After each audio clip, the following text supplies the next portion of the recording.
Témoignage de mariage restauré, Olivia. Dans ce témoignage puissant, Olivia raconte comment son mariage s'est effondré après plus de 11 ans de vie commune. Marquée par la séparation, la trahison et de grandes épreuves, pourtant au cœur de la douleur, elle a choisi de se tourner vers Dieu qui a transformé sa vie de l'intérieur et a progressivement restauré sa famille. Une histoire vraie, remplie d'espoir, de foi et de transformation qui rappelle que rien n'est impossible à Dieu. Bonne écoute et que ce témoignage fortifie votre foi. Olivia, je vous remplacerai les années qu'ont dévoré les sauterelles. Joël chapitre 2, verset 25. Restauré au milieu de la pandémie mondiale de COVID-19. Olivia, comment ta restauration a-t-elle réellement commencé? Tout a commencé il y a plus de 4 ans. Mon mari et moi venons tout juste de célébrer notre 11e anniversaire de mariage. Environ deux semaines plus tard, j'ai commencé à remarquer qu'il agissait et me traitait complètement différemment. En le regardant, je me suis dit, ce n'est pas mon mari. Quelque chose s'est emparé de lui. Ce n'est pas bon, c'est mauvais, c'est même maléfique. Il était devenu quelqu'un que je ne reconnaissais plus. À partir de ce moment-là, tout a basculé. Il s'est éloigné de moi. Il me parlait à peine. J'ai alors commencé à chercher Dieu et à prier, espérant trouver des témoignages de restauration de mariage semblables à ce que je vivais. Je ne le savais pas encore, mais c'était le début de mon combat, qui allait ensuite devenir un véritable cheminement avec Dieu. Environ 2 mois plus tard, 2 jours avant mon anniversaire, mon mari a quitté la maison. Il m'a dit qu'il allait vivre chez un collègue parce qu'il avait besoin de temps et d'espace pour faire le point. Il insistait sur le fait qu'il ne voulait pas divorcer. Selon lui, nous avons seulement besoin d'une séparation temporaire. Juste avant la fête des mères, je lui ai demandé franchement s'il voyait une autre femme. Il a d'abord refusé de répondre. Lorsque j'ai insisté, il a finalement reconnu que oui. Plus tard dans la soirée, il m'a envoyé un message disant qu'il devait encore m'avouer quelque chose, mais qu'il avait peur de me le dire parce qu'il ne voulait pas me perdre. Il m'a alors confessé que le jour même où il avait quitté la maison, il avait en réalité emménagé avec l'autre femme et vivait avec elle depuis ce moment-là. J'ai découvert par la suite qu'elle était beaucoup plus âgée que nous. Inutile de dire qu'à partir de là, ma vie est devenue un véritable enfer. Les événements et les souffrances que j'ai traversées étaient tout simplement insupportables. J'ai rejoint ce que beaucoup appellent le régime de la restauration. J'avais perdu également énormément de poids, tant je n'avais plus envie de manger. Quand j'étais à la maison, je voulais être au travail et lorsque j'étais au travail, je voulais rentrer chez moi. Je remercie Dieu pour ma mère qui m'a aidé à prendre soin de mes 2 fils. J'étais littéralement en train de mourir intérieurement. J'étais déprimée et je n'avais plus la force de me battre pour vivre. Je me suis jointe à un ministère destiné aux personnes qui priaient pour la restauration de leur mariage. Cela m'a aidé pendant un temps, mais chaque fois que je pensais avancer d'un pas, j'avais l'impression peu après de reculer de 50. Au lieu d'aller mieux, je me sentais de plus en plus mal. Je perdais espoir, je pleurais davantage. Je devenais profondément découragée et je voulais abandonner. J'ai essayé d'abandonner plusieurs fois, mais mon époux céleste me ramenait toujours sur ce chemin. J'étais constamment en train de lutter pour mon mariage et j'étais complètement épuisée. Je passais des heures à prier en proclamant des versets bibliques où j'insérais le nom de mon mari et celui de l'autre femme. Avec le recul, je réalise que beaucoup de ces passages étaient surtout destinés à transformer mon propre cœur. Pendant cette période, notre maison a été vendue malgré nous. C'est une autre histoire, un autre témoignage. Mes fils et moi avons donc été contraints de vivre dans une caravane installée sur le parking d'une église. C'est ainsi que nous avons emménagé dans notre nouveau foyer. Après un peu plus de 2 ans, mon mari a commencé à passer davantage de nuits à la maison jusqu'à finir par y dormir chaque soir. Par la grâce de Dieu, sa relation avec cette femme s'était terminée. Cependant, même s'il était revenu vivre à la maison, il ne voulait toujours pas s'engager envers moi ni envers notre mariage. Il disait que nous étions seulement des amis, de très bons amis, et que j'étais simplement la mère de ses enfants. Environ 11 mois après son retour, tout a recommencé. Il s'est remis à sortir souvent, il a recommencé à s'entraîner physiquement, puis avant même que je ne me rende compte, il est reparti. Cette fois-ci, j'ai appris qu'il fréquentait une jeune femme de plus de la moitié de son âge. Ce fut une épreuve émotionnelle complètement différente. Un soir, j'ai crié à Dieu. Seigneur, tu dois changer cette situation parce que je ne peux plus continuer à vivre ainsi. Quelque chose doit changer. J'ai besoin que tu me parles au sujet de mon mariage dans les prochaines 24 heures. Sinon, j'abandonnerai définitivement et je penserai que tout ce que je croyais avoir entendu de toi n'était en réalité que ma propre imagination. Cette nuit-là, ou le lendemain matin, j'ai reçu une réponse tout simple d'une parfaite inconnue. J'avais publié une demande de prière pour mon mari, notre mariage et notre famille sous une vidéo YouTube racontant un témoignage de restauration. Cette personne m'a simplement écrit. hopeatlars.com est un bon site à consulter. Intriguée, je suis allée voir. Je me suis dit, après tout, j'ai déjà tout essayé. Qu'ai-je à perdre? Ce n'est que 30 jours. Ce fut le début du voyage qui a changé ma vie pour toujours. Quel merveilleux rendez-vous préparé par mon époux céleste. Et depuis ce jour-là, je n'ai jamais regardé en arrière. Comment Dieu a-t-il changé ta situation, Olivia, alors que tu le cherchais de tout ton cœur? J'ai commencé les cours proposés sur hopeatlars.com. J'ai lu comment Dieu peut et veut restaurer votre mariage ainsi que la femme sage. Et j'ai déversé tout mon cœur dans les journaux de réflexion. J'ai lu toutes les ressources que je pouvais trouver de ce ministère. Je désirais toujours mon époux céleste. Enfin, je trouvais l'espérance et cette chose qui manquait tant à ma vie et à mon parcours. Je me demandais depuis quelque temps, il doit y avoir plus que cela. Cette réponse est arrivée le jour où j'ai découvert ce ministère. Dieu a commencé à me changer, à me façonner et à me transformer. Il m'a transformée de la femme que j'étais devenue en la femme que je suis aujourd'hui. Lorsque mon mari est revenu vivre à la maison la première fois, je ne comprenais pas encore que Dieu était déjà en train de restaurer notre mariage. Avec le recul, je réalise aussi que je n'étais pas prête à son retour.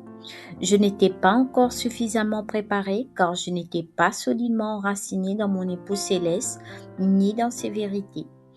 À travers sa parole et les enseignements de ce ministère, mon époux céleste m'a révélé ce qu'une épouse est appelée à être et à faire. Il m'a montré quel était mon rôle et quel était celui de mon mari.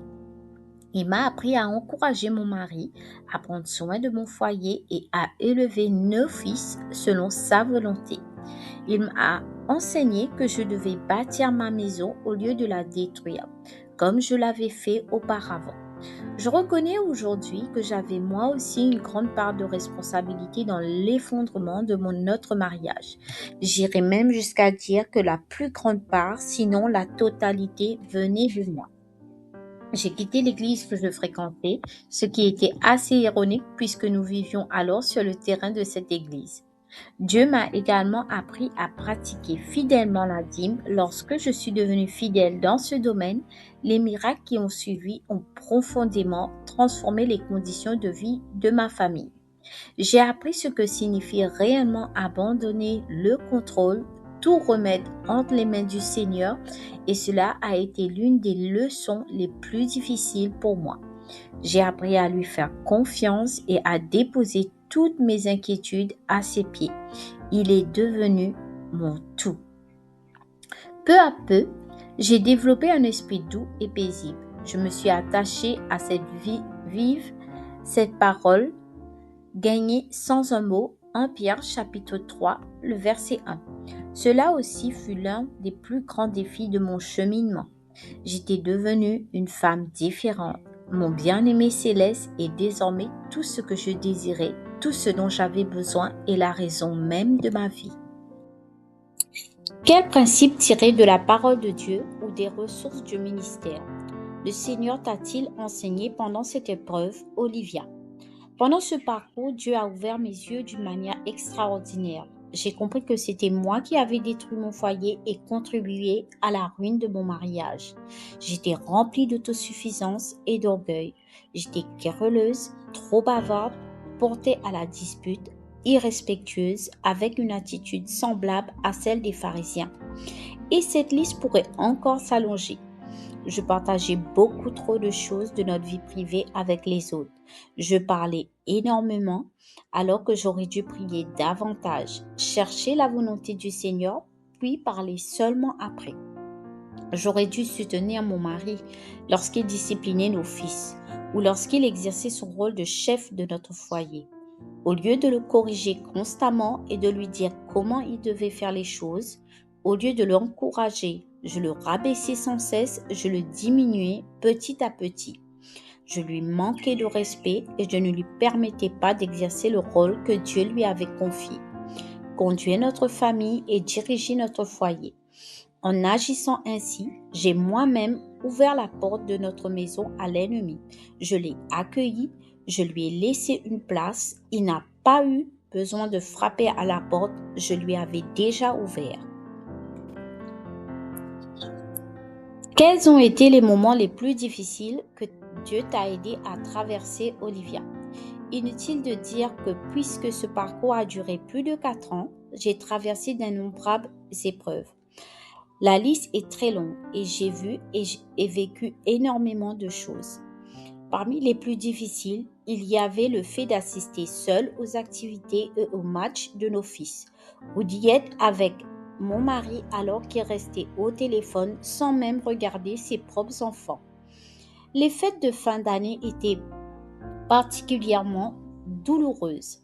J'ai également souffert en apprenant ce qu'il faisait avec cette autre femme, les voyages dont j'avais toujours rêvé.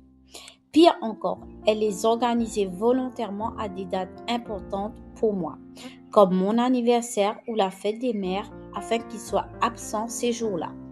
L'une des épreuves qui a presque brisé mon cœur fut lorsqu'elle a offert à mon mari une alliance qu'il portait à l'annulaire, comme un homme marié avec elle. À plusieurs reprises, il oublia de l'enlever avant de venir me voir alors qu'il essayait pourtant de cacher cette relation. Cette femme-là l'a poussé constamment à divorcer. Elle était même prête à payer tous les frais liés au divorce. Plusieurs fois, mon mari est venu me dire qu'il avait rendez-vous avec un avocat spécialisé dans les divorces. Un jour, il m'a même appelé pour me demander quel jour j'étais disponible afin que nous allions ensemble au tribunal signer les papiers du divorce. Le jour même, comme si les choses ne se passaient aussi simplement. À une autre occasion, nous avons dû échanger nos véhicules et j'ai aperçu les documents de divorce déjà remplis. Étonnamment, j'ai presque ri en les voyant car ils étaient mal complétés. Il les avait remplis de façon incorrecte, mais en regardant son écriture, je pouvais sentir toute la colère avec laquelle il les avait rédigés. Un autre moment très difficile fut lorsqu'il est venu au match de notre fils aîné avec sa nouvelle compagne, alors que notre fils lui avait expressément demandé de ne pas emmener de femme à ses activités. Il nous l'a présenté à moi et à notre plus jeune fils. Comme nous ne lui avons pas réservé l'accueil qu'il espérait, ils sont repartis plus tôt. Peu après, il m'a téléphoné pour m'insulter, me dire qu'il ne nous adressait plus la parole. Une autre bataille quotidienne consistait à reprendre le contrôle de mes pensées et à ne pas me laisser envahir par mon imagination. Le fait de connaître l'âge de ces autres femmes était extrêmement difficile à accepter. Savoir que mon mari entretenait une intimité avec elle était une souffrance profonde. J'ai aussi énormément lutté pour lâcher prise et abandonner véritablement toute cette situation au Seigneur. Pendant longtemps, j'ai douté que mon époux céleste puisse accomplir pour moi ce qu'il avait fait pour tant d'autres, simplement parce que l'attente me semblait interminable. Olivia, quel a été le tournant décisif de ta restauration? Le tournant est arrivé lorsque j'ai enfin commencé à lâcher prise. Pendant des années, j'ai eu beaucoup de mal à le faire. Je remettais ma situation entre les mains de mon époux céleste, puis je la reprenais presque aussitôt, parce que rien ne se passait selon mon calendrier. Je jouais très souvent au petit Saint-Esprit, essayant de contrôler les événements au lieu de laisser Dieu agir. Tout a changé lorsque je n'ai plus cherché à voir ma volonté s'accomplir, mais la sienne. Après avoir découvert ce ministère, j'ai réellement commencé à mettre en pratique les enseignements et les pratiques bibliques dans ma propre vie. Je n'étais plus obsédée par le désir de voir mon mariage restauré. J'avais désormais soif de mon époux céleste. Il commençait à bénir ma vie d'une manière que je ne pouvais ni compter ni mesurer. Je commençais à goûter à une véritable liberté. Je me sentais légère. J'aimais passer du temps seul avec mon époux céleste. Pour la première fois, je faisais réellement connaissance avec mon premier amour. Et cette relation dépassait tout ce que j'avais connu auparavant. Mon mari et l'autre femme n'occupaient plus la première place dans mes pensées. Au contraire, j'étais devenue si remplie de joie que lorsque mon mari repartait, je lui disais au revoir avec bonheur. Cela le contrariait même, car je ne m'effondrais plus en le voyant partir. Mon cœur poursuivait désormais un autre but, mon bien-aimé. Peu à peu, j'ai commencé à voir mon mari redevenir un père pour nos fils. Il revenait de plus en plus souvent à la maison. Il m'appelait davantage, surtout lorsqu'il effectuait des essais routiers dans le cadre de son travail. Il m'envoyait plus de messages. Dès qu'il en avait l'occasion, il rentrait passer du temps avec nous. Puis c'est lui qui a commencé à me rechercher. Nous avons retrouvé notre intimité. Nous avons recommencé à faire des voyages en famille et des sorties ensemble. Peu à peu, nous redevenions une famille bâtie, une véritable famille bâtie non plus sur des sentiments changeants, mais sur le rocher solide de la parole de Dieu. Mon époux céleste travaillait toutes choses pour mon bien, même lorsque j'avais l'impression que rien ne bougeait. Et cela était particulièrement difficile à croire, car tout semblait parfait de l'autre côté, leur vie paraissait être un véritable paradis. Pourtant, pendant que je ne voyais rien, Dieu était déjà à l'œuvre préparant la restauration. Dis-nous comment cela s'est passé, Olivia. Ton mari est-il simplement rentré à la maison? Soupçonnais-tu que la restauration était tout proche? Non, il n'est pas simplement rentré par la porte étroite.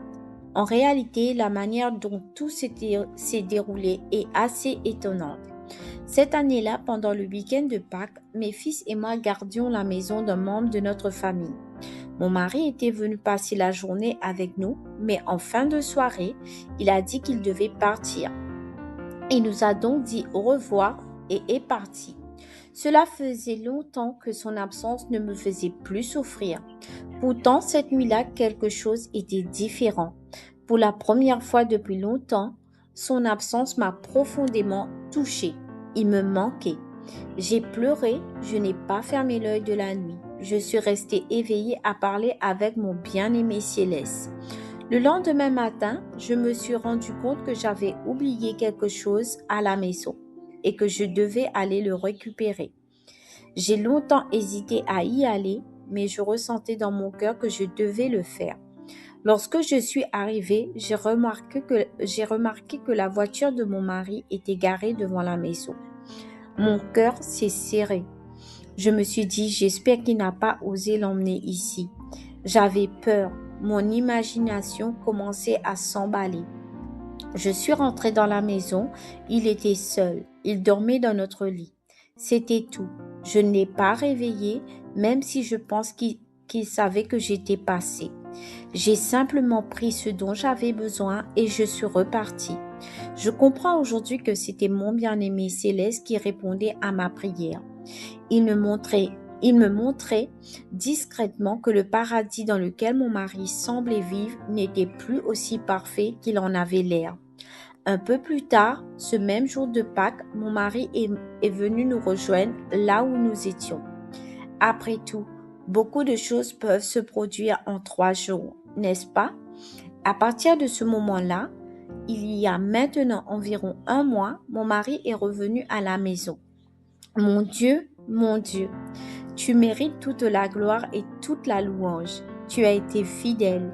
Tu as accompli ce que tu avais commencé. Et tout cela s'est produit au beau milieu de la pandémie mondiale de la COVID-19. Soupçonnais-tu que ta restauration était proche? Pouvais-tu sentir que ce moment arrivait? Non, pas du tout. Au contraire, j'avais l'impression que les choses empireraient encore davantage. L'épreuve s'intensifiait, surtout après avoir rejoint ce ministère et fait partie de l'équipe au service des autres. Recommanderais-tu certaines ressources, en particulier Olivia? Absolument, sans la moindre hésitation. Je recommanderais tous les cours. Trouver la vie abondante, la mentalité de pauvreté, comment Dieu peut et veut restaurer votre mariage. La femme sage, par la parole de leur témoignage, encouragée et ainsi que les dévotions quotidiennes. Chacun de ces enseignements a joué un rôle important dans la transformation de ma vie. As-tu des versets bibliques favoris ou des promesses que le Seigneur t'a données et que tu aimerais transmettre aux femmes qui liront ton témoignage? Il y en a tellement. Mais si je devais en choisir quelques-uns, ce serait ceux-ci. Moïse répondit au peuple, ne craignez rien. Restez en place et regardez la délivrance que l'Éternel va vous accorder aujourd'hui. L'Éternel combattra pour vous, vous gardez le silence. Exode chapitre 14, le verset 13 à 14. Vous n'aurez même pas à combattre dans cette bataille. Prenez position, tenez-vous là et regardez la délivrance que l'Éternel vous accordera. Ne craignez point et ne vous effrayez pas. Demain sortez à leur rencontre et l'Éternel sera avec vous.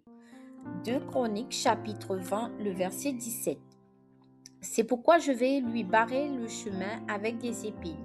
Lorsqu'elle poursuivra ses amants, elle ne les atteindra pas.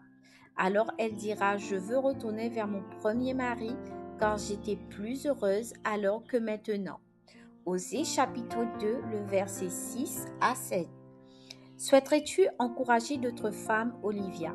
Absolument. Je suis un instrument entre les mains du Seigneur. Je désire encourager toutes les personnes qu'il mettra sur mon chemin. Tout cela est pour sa gloire, son honneur et sa louange. Pour conclure, quel encouragement aimerais-tu laisser aux femmes qui liront ton témoignage? Le chemin est difficile. La plupart du temps, il semble impossible. Mais Dieu est le Dieu de l'impossible. Luc chapitre 1, le verset 37. Il arrive que l'on se sente seul. Parfois même sans le vouloir, nous devenons nous-mêmes le principal obstacle à la restauration que Dieu veut accomplir. Alors cesse de te mettre en travers du chemin de Dieu. Capture chacune de tes pensées et soumets-les à Christ selon 2 Corinthiens chapitre 10, le verset 5. Approche-toi toujours plus de lui, fais-lui confiance même lorsque son plan ne fait aucun sens à tes yeux. Ne t'appuie pas sur ta propre intelligence. Proverbe chapitre 3, le verset 5 à 6. Le Seigneur promet de restaurer au double ce qui a été perdu. Joël chapitre 2, le verset 24 à 25. Il désire faire bien plus que simplement réparer. Il veut rendre les choses meilleures qu'elles ne l'ont jamais été. Il y a une abondance débordante en réserve pour toi, pour ton mari, pour ton mariage et pour ta famille. Éphésiens chapitre 3, le verset 20. Il utilisera ton témoignage pour sa gloire. Tu n'as qu'à demeurer tranquille et le laisser combattre pour toi. Exode chapitre 14, le verset 13 à 14. Fais confiance au processus même lorsque tu as l'impression que rien ne change. Un jour comme moi et comme tant d'autres avant toi, tu regarderas en arrière, tu diras, ce parcours en valait la peine. Je ne voudrais rien changer ni l'effacer de ma vie. Mon bien-aimé, tout ce témoignage est pour ta gloire, ta louange et ton honneur. Merci d'avoir bouleversé ma vie afin que je puisse réellement te connaître. Merci de nous avoir tellement aimés, moi, mon mari, notre mariage et notre famille, que tu as permis ce temps de chaos pour nous conduire à une restauration bien plus belle que ce que nous avions auparavant. Merci d'avoir fait de notre famille un miracle vivant afin que nous puissions encourager d'autres personnes et montrer à nos proches que tu es réellement vivant. Les miracles existent. Ta parole ne retourne jamais à toi sans effet. Ésaïe chapitre 55, le verset 11. Et tu veilles sur elle pour l'accomplir. Jérémie chapitre 1, le verset 12. Alléluia. À toi soit toute la gloire, toute la puissance et tout l'honneur au nom puissant et incomparable de Jésus. Amen.